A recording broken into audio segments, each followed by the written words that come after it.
Amen. So without further ado, please you give a really loud GCC welcome for Danny Thompson.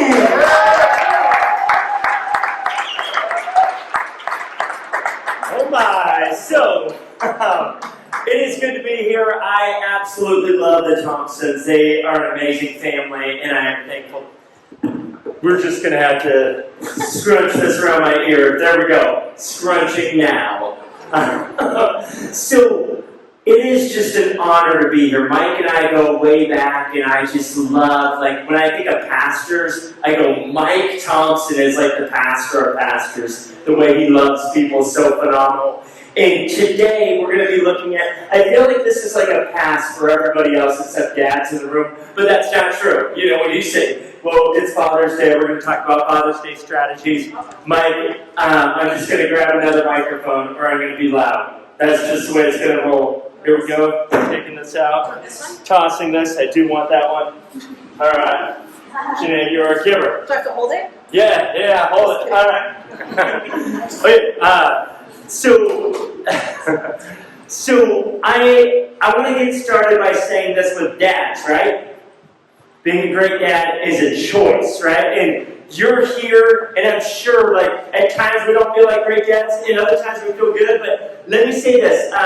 My wife, she asked me to do something, and when, you know, as a dad, you're asked to do something, you get creative. And then you get, like, creative and do something dumb. I mean, it happens with dads, right? And so she asked me to dust the house, right? And this was, you know, a small task. You know, we didn't have a lot. You know, it's like, okay, dust over here, dust over here. And so I start dusting. I'm like, this is pretty nasty. You know, like, get in there. I'm like, I need to get better than this. And that's when the idea popped into my head. I'm not saying it's a good idea. I'm just saying I had an idea. I'm like, you know, everybody dusts with a cloth. What if I got a leaf blower? Yes. And I got, you know, 70 miles an hour, a leaf blower will help this situation out. And so literally I take the leaf blower out and I start just blowing dust. I'm like, let's get into the fridge. I mean, Pokemon cards are like flying out everywhere. It's literally like a hurricane of dust in my house. And I'm just like, you know, and I'm just like, I have to get it all. And then I hear the garage door open. I'm like, this is about to get real. And I'm going to have to explain what literally I am covered in dust right now. And I was like, well, that's a bad idea. So I want to start with the first thing is this. Never clean your house with a leaf blower. I'm just saying, tried it, been there, done that. But sometimes this is what we do with our kids as dads, right? Is we might come in and we're like poking around and we're showing all these things that are difficult in their life to talk about, and we're bringing those things to light. And sometimes as dads, we're getting all the dust instead of like coming in with grace and coming in with love. And so I want to look at this passage in Colossians chapter 3, or this verse in Colossians, that says, "Fathers, do not embitter your children, or they will become discouraged." So that's the NIV, but the NLT says the same thing. It says, don't aggravate, right? And the other one says, don't provoke. But they all have this, that they will become discouraged. This is the only time this word is used in the New Testament. It's through a male, and it's to be despondent or to lose heart. So we don't want to act in such a way that our children lose heart, right? We don't want to treat them in such a way that we're exasperating them, that we're aggravating, annoying them, right? And we say something that's just like, hey, it's just dust, we're just going to bring this up, but we bring it up and all of a sudden they're just like discouraged, right? It says, do not do that. So where do we look? We have to look to our God, right? And trust that He's going to show us the way. Trust that He's going to tell us what to do. So He tells us here, fathers, do not. The only reason you have to say do not, right, is because we're doing it, right? So let's just look at some signs here for a second. You don't have to say, don't touch the wires unless people are touching the wires, right? You don't have to say, be safe, don't climb, don't sit, don't lean, unless people are doing these things. So you have to put up a dumb sign, like we thought it would be obvious, right? I don't know who's doing this, but apparently it's being done. This is a Korean sign. So don't do that either, right? I love this one. The correction facilities, I've seen this a number of times. Do not, just might be a smart idea. Woody, at your house, you should have this sign. Don't touch signs, sharp edges. And then it says also bridges out, exit immediately. But this is all dads here, right? When they see, bridge out, they're just like, yep, I got this one. All right, just speed up. But coming back to this, right? God doesn't have to say, do not embitter, do not aggravate if we don't do that. But dads, sometimes we have a way of doing the things that hurt instead of empowering, instead of loving, instead of inspiring, instead of encouraging, instead of giving grace. And that's what God does for us, right? Is He's constantly in the business of giving us grace. So we're learning to do those for others. One of the great stories, and I'm not going to go through it, is the prodigal son. Most of you would know this story of a son that just goes out, does all kinds of crazy things, and then comes back to the father, kind of hat in hand, like I blew it. But watch what the dad does, right? This is what we need to learn to do as dads. It says, and he arose and he came to his father. But while he was still a long way off, his father what? Saw him, felt compassion on him, and ran and embraced him and kissed him. Right? That's what God does. One of my favorite words, period, is this word and. Right? Notice this happens over and over and over again. He sees him, he feels compassion, he runs, he embraces, he kisses. What would that look like as dads if this is what our kids saw of us, right? They see us running to them, listening to them, showing them compassion, embracing them, kissing them, right? But when they blow it, what do? I love this meme that came out a little while ago. If you haven't seen it, it's pretty hilarious. Let's see if we can get that to play. Oh yeah, here it is.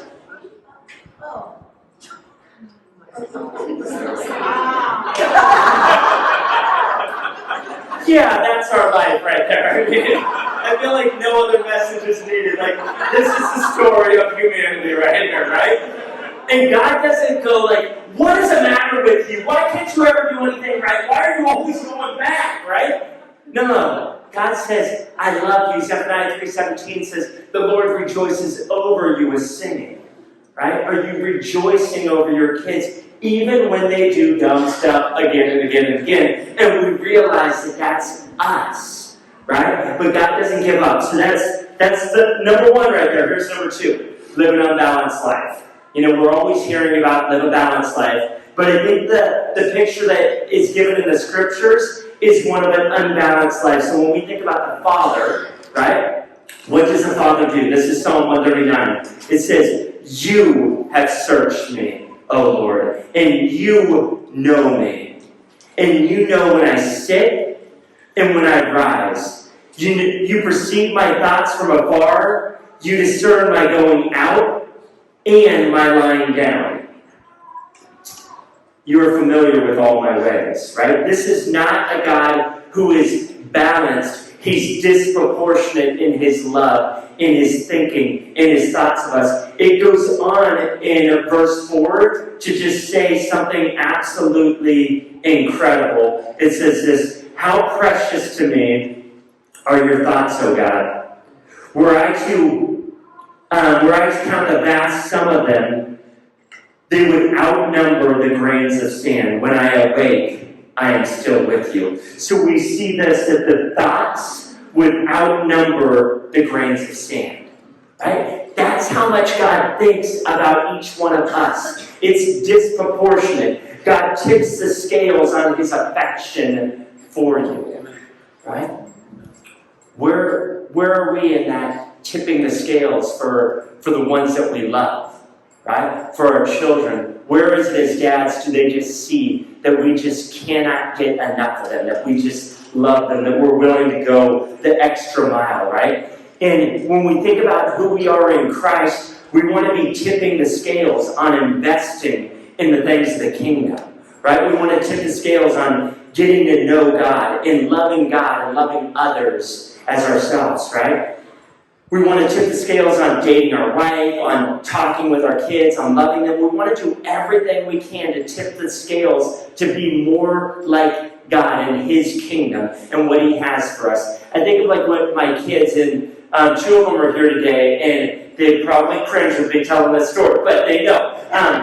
Right? Is there's things that dads do over and over again. One of the things, the stories they've heard since they were like this small, but I still don't think they understand it yet. I still don't. And I feel like it's sometimes like us with God, is I would get, when they were just like really little, I'd get down on my knees and I would say, look, if I can line up all the kids in the entire world and only pick out one, and then I would act like, there's a bunch of, oh, there's some good ones over here. Oh, this one has a lot of money over here. Oh, I like this one over here. Right? But then I would look them in the eyes and I would say, I would pick you every single time. Right? That's how God feels about us, is that He's tipping those scales on loving us, on showing us grace, on saying that He's for us. Okay, here's another one. Do hard stuff.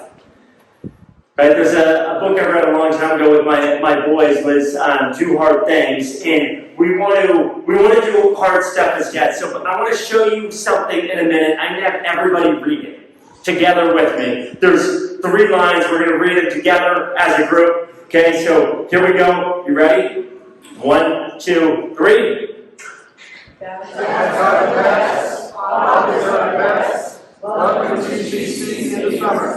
Okay, so that is not correct.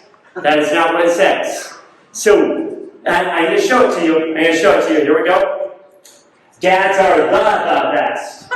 Fathers are the best. Yes, okay. Here's another one. I'll give you maybe 5 seconds for this. Maybe 10 seconds. All you're going to do is count the letter F's. Okay? So it's a sentence. Count the letter F's in this sentence. I'll give you 12. 5, 4, 3, 2, 1. Okay. How many of you counted 2? How many of you counted 3? How many of you counted 4? How many of you counted 5? How many of you counted 6? How many of you counted 7? Okay, if you counted 7, you're just seeing things. You have a little, okay, sorry. So, there are 6 F's in that sentence. We'll go back. 6 F's. Yes, don't forget the ups. Yeah? Oh, yeah, okay. So, here's the last one of these. I'm going to show you a word in a second, but don't read the word. Don't read the word. Just read the letter. Look at the letters. So just identify the letters. Do not read the word. I'll give you 1 second. What's the word say? Fish. Right? It's almost impossible for us to isolate just letters. Right? We have to read it. So here's the thing. Is sometimes when we talk about doing hard things, it's impossible for us to do because we think we know already. We're already like, the fathers are the best. We already know the answers. And that prevents us from doing the things that God's calling us to do because we go, oh, yeah, I already know that. Oh, yeah, I already know that verse. Right? And we just immediately shut it down. And so if we're going to do hard things, we're going to have to turn the world upside down like the early church did. And when we look at Acts 17:6, right, it says this. They're being dragged off, the brothers from the city, but this is what it says. It says, this is what they're accused of. These men who have turned the world upside down have come here also. I want to be a part of this group. I want dads to be a part of people that are turning the world upside down. Right? As followers of Christ, we need to be a part of turning the world upside down. This is what God's been about from the beginning, is turning the world upside down. When we look at Jesus, right? He's like, love your enemies. Those people that are cursing you. Those people that are saying negative things about you. Those people that have done horrible things to you. Love them. Pray for them. The first shall be last. Turn the other cheek. Literally the cross that Jesus would be crucified on was a symbol of death that he turned into a symbol of hope. And I want to be a part of these men that turn the world upside down, right? So I had this opportunity last year. For those of you who don't know, I'm also a professional magician. I know that's kind of an odd one, but so pastoring and then sleight of hand, like magic stuff, right? So I have been asked for years and years, go on to America's Got Talent, go on to Penn and Teller's School Us. And so with my wife and I pray about it, we're like, no, it's just not a good fit. That's not where we're at. We don't feel like called to go do that. And then we end up in the pandemic, and we go from 173 shows down to, count them, 0, right? Overnight. And then Zoom shows started to pop up, but it was just like literally an entire year of shows got canceled. And it was like, okay, God, what are you up to? And so one of the things we did was to audition for this show, Penn and Teller's School Us. And if you're not familiar with the show, these are two legendary magicians that are, I'll say this guy's smart. I don't know about, no, they are both very intelligent guys. Teller's just known for like reading everything, and he's a historian in the area of sleight of hand magic. And so so the idea is like, can you fool two of the most knowledgeable magicians in the world? And so February 27th, 2021, I put in a submission. After 27 emails between February 27th and April 12th, I get this. You're going to Vegas. And then I went, how am I going to fool two magicians that know everything, right? And then I remember this verse. No matter what we're doing, right, we need to run in such ways to get the prize. Everyone who competes goes into strict training. And so I started practicing about 6 to 10 hours a day. I had 70 days to prepare for this. And so the way I would practice, just to give you an idea of how my brain works, is I set an alarm for 1 minute. I would work on the routine for 45 seconds, reset for 15 seconds, and then start it all again and do that for 10 hours, just working on 45 seconds. I would do that for 10 days at a time and then go, let's create a new 45 seconds, and then work on the next 45 seconds. And so this is what I was doing. And then about a week before, I get a call from a friend that changed everything. Week before, this guy who is multiple award-winning magician, love this guy. He's also a follower of Christ. He calls me up and he says, Danny, I heard you're going to audition to be on this show, or that you're scheduled to be on this show. He's like, I think you should throw in the towel. I was like, what? He's like, I know these guys are both atheists and they could be cruel towards followers of Christ. I really think you should pray about this and throw in the towel. And I was just like, whoa, God, like what is going on? And if you're not familiar with the trophy, I will show you the Fool Us trophy. If you win, this is the trophy you get. You might see that there's multiple messages in there, right? And so he asked me this question. He's like, do you really want an FU trophy? And I said, well, kinda. I didn't say that. But I was thinking it. I definitely don't want to go there and not, fool them. So, and only about 10% of people fool them, like it's good for your career either way. And so I start reading through the book of Romans, start praying about this. We call him back up and tell him we are going to go through. We really feel like that's where God's leading us. He prayed for me, prayed that I'd be a witness and a light in that world. And then the day of the performance, I had a group of people. Mike Thompson was there, Zoom meeting where we were just having people pray over me. That morning I'm reading through the book of Romans. I get to chapter 8. They're praying over me. I go, okay, God, it's time. I'm going to read like this last thing. And it says this: if God is for us. And I was like, for us! God, you're in the business of like turning things upside down. And so I start to pray, and I'm like, God. And I wrote down, like in my journal, like just like 2 pages of prayers on this, of like, God, if you allowed me to win this trophy today, the trophy would no longer be about, fool us or giant FU, but it would be about you being for us, right? And God, if you allowed me to win today, I will turn the trophy upside down to represent that you are a God that's for us. Because I want to be like this. these men who have turned the world upside down. Right? That's my heartbeat, is I want to be a part of that group. Right? Not shining light on me, but shining light on him. And so here it is. I'm backstage, come out, I do the piece. They think that it's this device that Mr. Woodruff back there built. This is at least like a 2-year project of Woody and I. Like, what about this? And so this is the piece, the device that essentially, if you haven't seen this, you can look it up. But if you haven't seen it, essentially, I play Russian roulette with my eyeball. I'm not recommending it, but that's what I do. And it did indeed fool these two guys. And then there's this moment. So I shake Penn's hand, and then I turn around.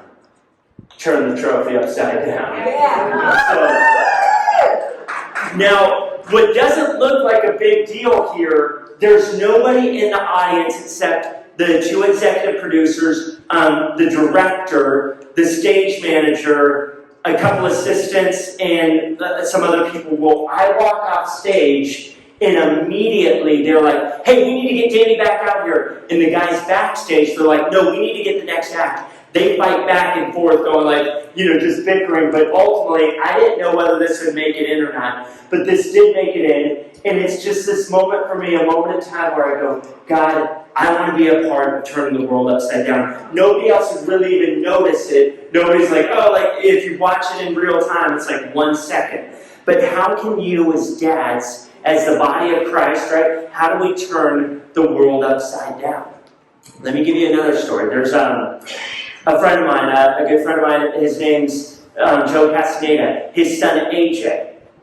They would go feed homeless at times, and for AJ's 9th birthday, he's like, what do you want to do? AJ's like, I want to feed the homeless. He's like, well, what do you mean? He's like, I want to do like something big, like a barbecue. I want to do this for the homeless community. And so Joe said on AJ's 9th birthday, instead of getting a puppy, right? AJ had saved up $200. He gave that $200 to his dad. His dad bought hot dogs, hamburgers, went out, bought all this stuff. And literally all day long, they were out there and balloons, everything. And they're like, why are you doing this? Oh, it's AJ's birthday. And guys, just tears coming down their face that AJ would do this for them, right? Turn the world upside down at 9 years old, right? We can do this. This is what we're called to do. Right? It's to turn the world upside down. Number four. There's a curious statement that I absolutely love in the book of Philippians. It says this. It says, only let us live up to what we have already attained. Notice this word is already. So think about this for a second. If you want a challenge, I could give a bunch of challenges, but is with your family, read through the first 14 or 15 verses, that first section of Ephesians. In there, you'll see just a few of these things. That what has God attained for us? Blessing and hope, and He's chosen us and adopted us, and He considers us part of His family now. He takes pleasure in us. He forgives us. He gives us grace. He takes He shows us purpose. He shows us we're chosen, right? All these different things. It's like we have this bank account, right? And God's just like, it's all yours. Right? If you saved up $1 million, right, and you put that in the bank, and you just decided, I'm not going to ever use that money, it would just sit there, right? But at any point, you have access to it. And God says, look, I have attained blessing and hope and grace and forgiveness for you. Let us live up to that, right? So instead of letting the past define who we are, Paul suggests that the new life, not the old life, gets to define us. Once we start living up to the things that we have already that have already been attained for us, we will unlock the new story God's designed for us. Right? Let me say that again. Instead of letting the past define who we are, it's the new life that gets to define us, not the old life. Once we start to live up to the things that God has already attained for us, They've already been attained. His blessing, His hope, His grace, it's already been attained. We will unlock the purpose, the hope, the desires, the new story that God has designed for each of us. Don't make me say it again, right? It's the new life, not the old life, that gets to define us. So I'm just going to speak to the dads for a moment. If you blew it yesterday, that doesn't get to define today. The new story, the new life, what God has already attained for us, gets to start today. Number 5, there's power in your words. Every day you have opportunities to speak life and hope and grace and truth into your kids' lives. Ephesians 4:29, this verse convicted me when my kids were probably like 3 or 4 years old. My son Brian isn't here today. He called to say Happy Father's Day and just apologized that he wasn't going to make it. I'm like, you've heard approximately 1 million of my sermons. You're going to be okay. Right? But if you don't show up, you make it in. So here it is. So Brian was 4 years old, maybe 3 or 4 years old, and I was fixing the blinds in his room. Now, I get up early, usually pre-pandemic, around 4 o'clock. And so it would have been probably around 6 o'clock. I've been up for a couple hours. I've spent some time in the Word. I'm like, okay, let me go in and fix this thing in, I think it was in my office at the time. And so I'm drilling, but I'm trying to drill slow because I know it's like 6 o'clock in the morning. I'm like, just trying to be as quiet as I can. And then I turn around and I see Brian, and I'm like, hey, Brian, are you okay? He's like, yeah, I was just sleeping. And then I was like, what the hell is Dad doing? Brian, you can't say that. Have you been hanging out with Mike Thompson? Did you get that from Thompson? And well, we don't say help. And then he went on to say, no, Dad, I learned in Sunday school how it's a real word, and how it's a real place. And well, yeah, but we don't say it. Not in that way, but he's like, I don't know what the hell you're doing. I'm like, I'm trying to fix something here, right? So I'm talking to him about the words and the things that we use, right? It's easy for us to just say things, right, that can hinder, that can hold them back. But it says, do not let any unwholesome talk come out of our mouths, but only what is helpful for building others up according to their needs, that it might benefit those who listen. This is a huge one, that it might benefit those who listen as husband, wife, right? As we talk, our kids are listening. Is it benefiting them? Right? Are we speaking in a way that would say, this reflects my love, my respect for your in my case, for my wife, right? Are we honoring them with our words? Do not let any unwholesome talk come out of your mouths, right? So we choose words that build up, not tear down.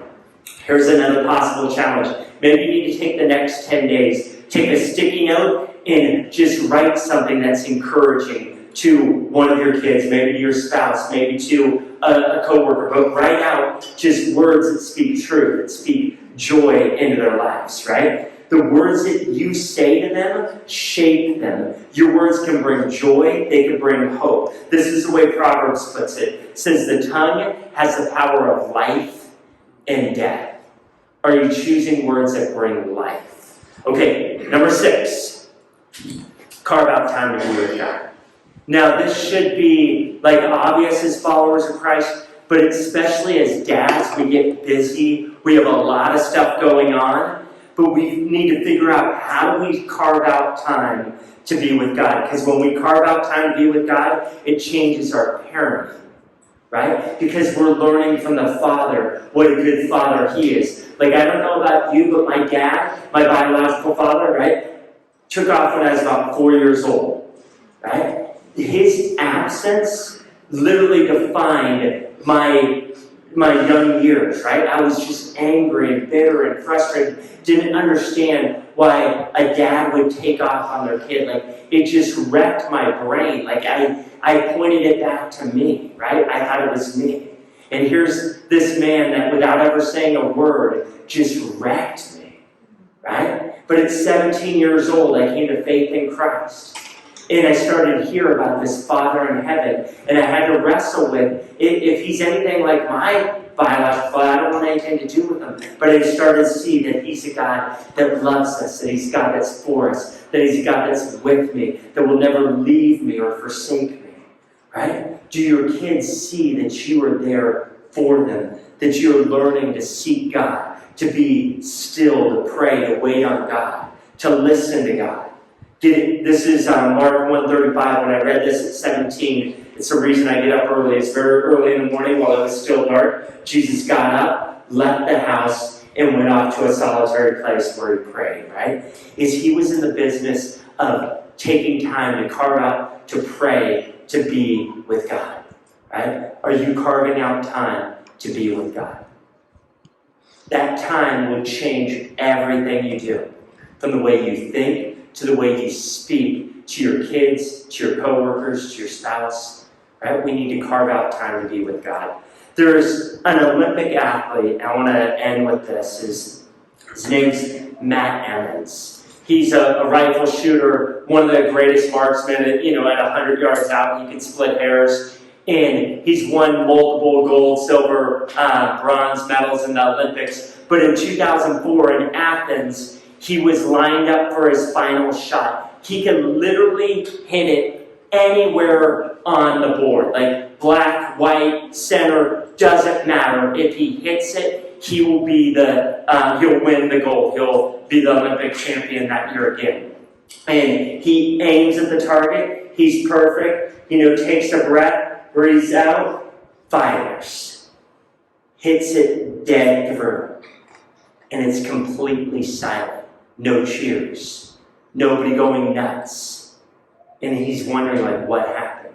Doesn't happen often at the Olympics, but he did what they call crossfire, is he fired at the wrong target. And he came in 8th. Literally could have hit his target anywhere.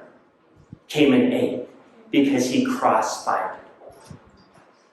Here's my question for you, especially for us dads. Are there areas that you are completely missing the mark? Areas where as a dad, you should be doing this, but you're completely missing it. You know the right thing, but you're not doing it. You're missing the mark. With our kids, we've only got 18 summers, right?